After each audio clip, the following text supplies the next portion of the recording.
be on Twitter? Should you be on Facebook? Well, your example, I think, is very encouraging. But you need to think carefully about these things. Don't just be on for the sake of it. You need to think carefully about what you're giving back to the consumer and how you're giving out your brand, how you're promoting yourself, what kind of message you're giving. Too many corporations simply go on these networks thoughtlessly. Too many of them go on without any thought, or dangerously, by revealing things about themselves which are embarrassing or stupid. So you need a coherent. It sounds like you guys, I don't need to teach you this, but it sounds like you know this, but social media shouldn't be embraced thoughtlessly. And for individuals, much of this social media is indeed a trap. As I've already said, for kids, Twitter is a trap, or visibility is a trap. We need to reinvent our invisibility. The people who succeed, ironically, will be the more invisible. The people who protect their reputations and their data will be all powerful. I think in many ways, power in the 21st century will go with invisibility. The wealthy and the powerful will be the ones who aren't known on the network. The wealthy and the powerful will be those who can afford not to be on the network. Everyone else, for better or worse, will be on it. So I think you've had enough of me. I mean, these are the conclusions. I'd like to get some questions from all of you. I think I've been over most of this stuff before. I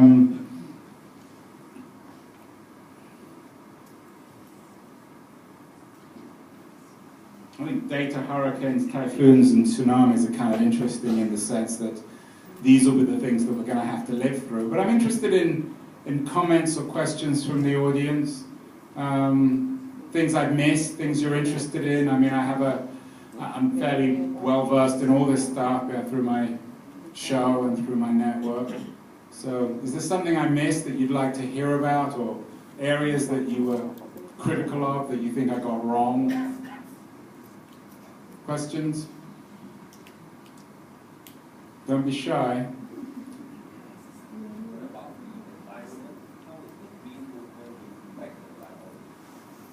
That's a really interesting question. Again, I think let me make one broad point, is I think data protection is the environmental movement of the 21st century. If you remember, in the 19th century, there was everyone was tremendously utopian about the Industrial Revolution. They thought it would solve all our problems. And then suddenly in the 20th century, people recognized that industrialization was actually doing as much harm as good and wrecking the environment, that industrialization was, causing the destruction of nature. I think the same thing, I think the equivalent of the environmental movement in the 21st century is with data protection and privacy.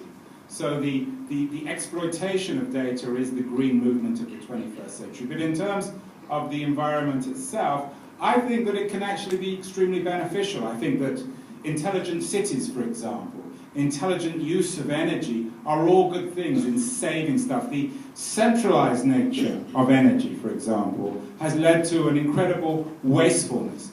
Think about the impact of the environment on self-driving cars. One of the things that's remarkable about self-driving cars is suddenly cars can be radically lighter. The reason why cars are so heavy is not because they have to be, it's for security reasons. Because if we went around in cars that weighed nothing, every time we bumped into someone, we'd all die. But with intelligent cars, with network cars, suddenly that need for heavy vehicles becomes obsolete. Now that's enormously good news for the environment, because suddenly these cars can do 400 or 500 miles on a gallon. So perhaps, interestingly enough, it won't necessarily need to more hybrid cars or recharging or electric cars. The real revolution in the environment will be in things like self-driving cars and intelligent transportation, intelligent energy, intelligent management of cities that are all good for the environment. So I think the signs for the environment, in theory, are very, very encouraging. Now, whether those are, of course, always borne out in practice is another issue. Think about the impact of traffic on the environment.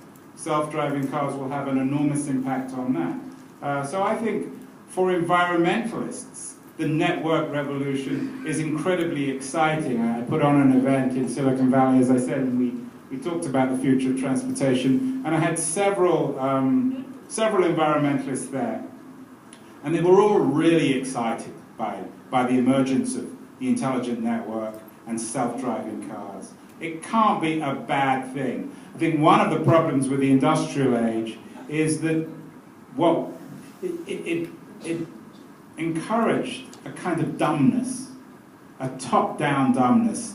The systems of the industrial age weren't intelligent, which was one of the reasons why they led to so much industrial decay.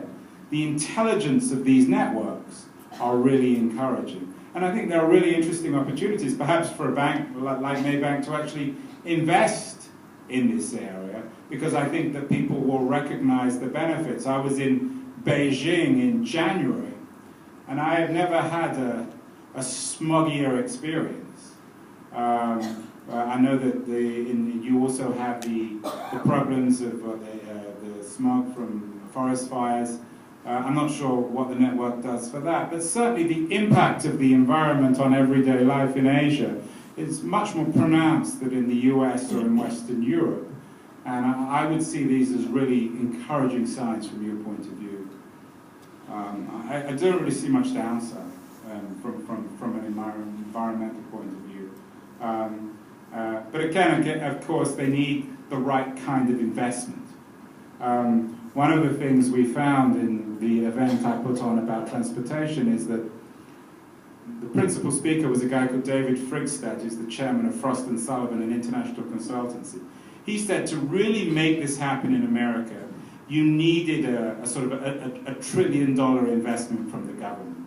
That it can't happen from the edge. That a really coherent, intelligent transportation network needed to be driven from the government. So that's going to be one of the interesting challenges, is how these new intelligent systems evolve. There's the Singapore model, which tends to be more centralized and driven from government, and the US model, which is more free market, where everyone resists the authority of the government. I personally actually think that the Singapore model is more viable, and that for all the edge-like nature of the network,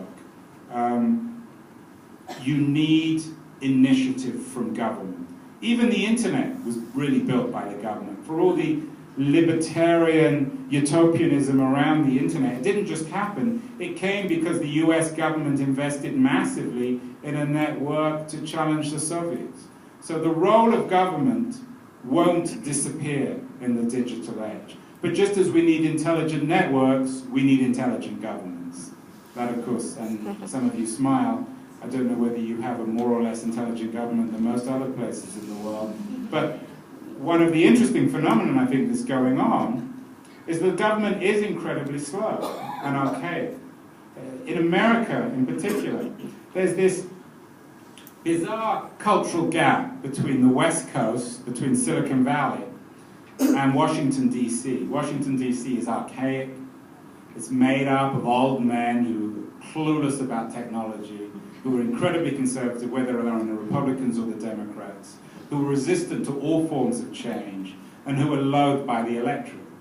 Silicon Valley is made up of dynamic entrepreneurs like Mark Zuckerberg and Reid Hoffman and Steve Jobs, the rock stars of the new age, who are changing the world radically. So what's going to happen? What's interesting, I think, in America is that you're seeing more and more of these rock stars, these entrepreneurs, trying to reshape government. So Jeff Bezos of Amazon, one of the most brilliant people in America, he just bought the Washington Post, the newspaper in Washington, I think to play more of a role in Washington. Google, Facebook spend more and more money influencing influencing stuff in DC. From the conversations I've had with some Malaysians, it sounds like some of your more intelligent entrepreneurs are also frustrated with your government, that your government is slow and archaic in some ways, and that the opportunity in many countries is for entrepreneurs, those people who understand the network, who are changing everything. The opportunity is for them to change the government, reinvent government. But that's one of the great challenges and one of the most interesting conflicts that are going to be played out. We need regulation, but we probably don't need regulators, or we certainly don't need bureaucracy and regulators that really only know one word, which is no. Other questions?